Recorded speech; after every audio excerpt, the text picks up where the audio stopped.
Thank you very much, my esteemed Prime Minister, Leader of Government, Neil, and the rest of you here today, observers along with other participants.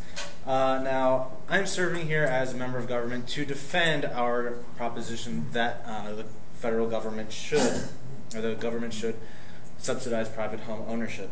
Now, we see in the points made by the Leader of the Opposition in the last when he spoke, he was talking about how we have a housing crisis right now, and that's obvious to anyone who's opened a newspaper, a news magazine, or turned on the television within the past, I'd say, 6 months.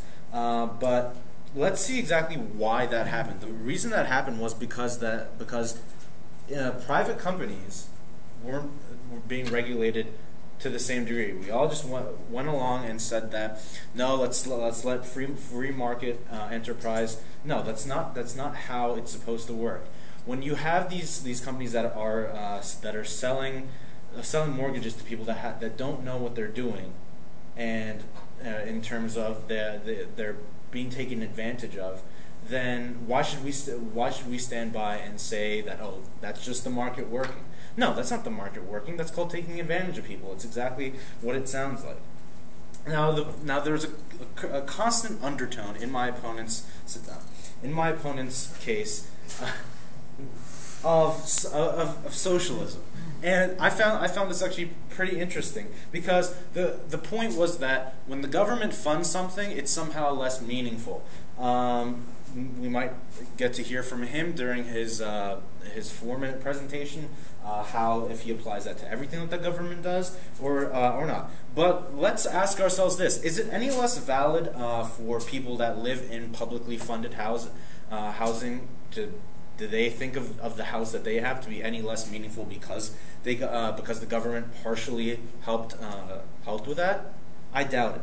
When you get a tax credit for buying an Energy Star appliance, a refrigerator or a toaster or something that's better for the environment, is there something inherently wrong with the government acknowledging that that's a good thing?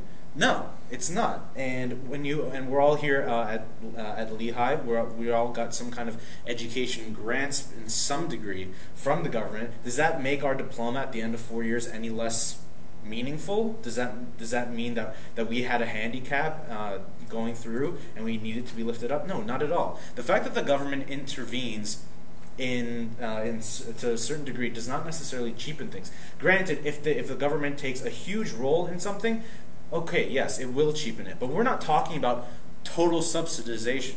We never said that. It says subsidize private home ownership. It did not say entirely, though.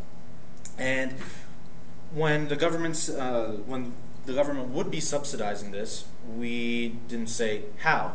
Tax credits that are dependent upon credit score could be a viable option that wouldn't make individuals complacent in those business decisions at all. And this was brought up, that selling debt to debt across through a chain of brokers and mortgage companies, they bet on failure. What they do is they said it's a very profitable business. They'll sell the loan, the debt that a homeowner or a loanee has. They'll sell it at a profit. What's the whole point of that? The whole point is that when the individual pays you back, pays back the loan, they are paying you more than what you paid for that debt, which means that the longer it takes them to do that, the more interest accrues and the more money you make. In essence, you are betting on failure. Once again, is that something that we want to do? No, that's not something we want to do. But that was the first half of my presentation, pretty much cutting down what the Leader of the Opposition was saying, and I want to ease into the benefits of government subsidization, partial subsidization. Now, my Prime Minister brought up many valid points, most notably that of stimulating the economy. I say most notably mainly because of the current economic situation we are in.